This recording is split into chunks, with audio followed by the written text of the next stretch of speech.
بہت روئے گا کہ انہوں نے سب حالات لکھ دیے ہیں کہ پہلے کیا تھا اندلس اور اب کیا ہے. مولانا مجھے یہ ساری تفصیل نہیں بتانی ہے. تو اہل عرب کے یہاں شراب ایک ایسی چیز ہے جیسے ہم لوگوں کو پانی پلاتے ہیں، چائے پلاتے ہیں، چائے کے بغیر تو ہو نہیں سکتا. اب انہی حالات میں جب اسلام آیا تو ایسی مرغوب چیز جس کے وہ عادی ہوں ایک ساتھ اگر چھڑایا جائے تو کتنا مشکل ہو جائے گا. صحابہ کرام تو قربانی دینے والے تھے، لیکن جیسے اللہ تعالیٰ تربیت کرتے ہیں اس طرح اللہ کے نبی صلی اللہ علیہ وسلم نے آہستہ آہستہ صحابہ کرام کی تربیت فرمائی. تو سب سے پہلے یہ وہ آیت نازل ہوئی جو سورہ بقرہ میں ہے کہ آپ سے شراب اور جوئے کے بارے میں پوچھتے ہیں، ان سے فرما دیجئے کہ اس میں گناہ بہت بڑا ہے. اگرچہ ظاہری اعتبار سے لوگوں کو نفع بھی نظر آتا ہے لیکن گناہ زیادہ بڑا نفع سے. تو یہ آیت نازل ہونے کے بعد حضرت عمر فاروق رضی اللہ عنہ نے فرمایا اللہم بین لنا فی الخمر بیانا شافیہ، اے پروردگار واضح حکم دے دیجئے ہم کو کرنا کیا ہے، ہم کو واضح حکم بتا دیجئے ہم کو چھوڑنا ہے یا کیا کرنا ہے. تو یہ تو ظاہر سی بات ہے، پورا حکم تو آیا نہیں کہ اس کو چھوڑو یہ حرام ہے، صرف فرمایا کہ بھائی اس میں گناہ ہے اور نفع بھی ہے لیکن گناہ بڑا ہوا ہے. تو بہت سارے صحابہ نے فرمایا جب گناہ ہے اس میں چھوڑ دو اس کو. جن کی تربیت ہو چکی تھی، جن کے وہ معیار میں ہو چکی انہوں نے چھوڑ دیا. سلسلہ چلتا رہا، حرام پھر بھی نہیں ہوا. اس کے بعد ایک مرتبہ ایک جگہ صحابہ کرام کی ایک جماعت تھی، دعوت تھی، تو اس میں جو ہے وہ کھانا کھانے کے بعد شراب کا دور بھی چلا. اتنے میں مغرب کا وقت بھی آ گیا جی. تو مغرب کا وقت آ گیا اور اس میں جماعت کھڑی ہوئی. چونکہ امام صاحب نے بھی 1-1.5 گلاس پی لیا تھا. امام صاحب نے اللہ اکبر کر کے نماز شروع کر دی. سورہ قل یا ایھا الکافرون نماز میں پڑھ لی. پڑھنا تو یہ تھا قل یا ایھا الکافرون، کہہ دیجیے آپ اے کافرو لا اعبد ما تعبدون، میں ان بتوں کی عبادت نہیں کرتا ہوں جن کی تم عبادت کرتے ہو، میرا پروردگار تو وحدہ لا شریک ہے. تو اس کی زبان سے کیا نکلا؟ لا، انہوں نے کہا اعبد ما تعبدون، قل یا ایھا الکافرون اعبد، فرما دیجئے اے کافرو اعبد ما تعبدون، جس کی تم پوجا کرتے ہو اس کی میں بھی پوجا کرتا ہوں. تو معنی ہی بدل گیا، لا چھوٹ گیا. لا اعبد کہنا تھا، میں عبادت نہیں کرتا ہوں لیکن بھلے اعبد. اب اس نے تو پڑھ دیا، نماز کے بعد تو شور مچنا ہی تھا کہ ہے نمازی کے فاسد، یہ کیا آپ نے پڑھ لیا؟ کہ کیا پڑھا؟ کہ آپ نے تو پڑھا اعبد ما تعبدون. انہوں نے کہا مجھے تو یہ دھیان بھی نہیں ہے. اس کے بعد آیت نازل ہوئی سورہ نساء کی، یا ایھا الذین آمنوا لا تقربوا الصلاة وانتم سکارى حتی تعلموا ما تقولون. اے ایمان والو لا تقربوا الصلاة ہے، نماز کے قریبی مت جاؤ. لا تقربوا وانتم سکارى، جب تم نشے میں ہو. کس میں؟ نشے کے اثر ہے. قریبی مت جاؤ حتی تعلموا ما تقولون، جب تک تم کو یہ ہوش نہ آ جائے کہ ہم کیا نکال رہے ہیں زبان سے. حتی تعلموا، جب تک تم کو پورے معلوم نہ ہو ما تقولون کہتے کیا ہو، تو الٹا کہہ رہے ہو. جیسے پابندی لگ گئی نشے کی حالت میں آدمی نماز نہیں پڑھ سکتا، نشہ اتر جائے گا تب نماز پڑھنی ہے. بہت سارے صحابہ نے کہا ہم کو تو اشراق بھی پڑھنا ہے، ہم کو تو چارج بھی پڑھنا ہے، چھوڑ دو اس کو. تو بعض لوگوں نے کہا کہ اب کیا کریں گے، پھر عشاء کے بعد پیئیں گے، دن میں تو پیئیں گے نہیں اس لیے کہ نماز کا وقت آ رہا ہے. ظہر کے بعد عصر، عصر کے بعد مغرب، مغرب کے بعد عشاء، اس لیے کہ ہو سکتا ہے تھوڑا سا اثر رہ گیا ہو تو ممانعت ہے. اس لیے بعض لوگ نے کہا عشاء کے وقت پی لیں گے، فجر تک اس کا اثر ختم ہو جائے گا. بعض لوگوں نے اسی موقع پر چھوڑ دیا. اس موقع پر بھی حضرت عمر فاروق رضی اللہ عنہ اور دعا کریں اللہم بین لنا فی الخمر بیانا شافیہ، اے پروردگار کو واضح حکم دے دیجیے، صاف دو ٹوک حکم دیجیے، ہم کو کرنا کیا ہے، چھوڑنا ہے اس کو یا کیا کرنا ہے. تو بہرحال ایک وقت گزر گیا تو بہت سارے نے چھوڑ دیا تھا.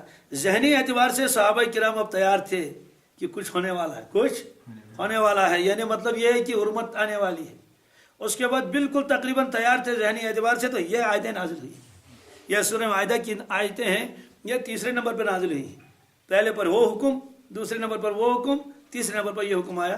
فرمایا کہ یا ایھا الذین آمنوا، اے ایمان والو، انما الخمر، بے شک خمر، والمیسر اور جوا، والانصاب اور بت، والازلام اور فال کے تیر، رجس من عمل الشیطان، یہ بہت گندے کام ہیں، شیطان کے کام ہیں. فاجتنبوہ، اپنے آپ کو بچاؤ ان سے، لعلکم تفلحون، تم کامیاب ہو جاؤ گے. آگے آیت آئے گی کہ شیطان یہ چاہتا ہے کہ شراب اور جوئے کی وجہ سے تم کو یاد الہی سے غافل کر دے. اس میں صرف 2 چیزوں کا تذکرہ ہے، یہاں تو 4 کا تذکرہ ہے. یہاں تو خمر،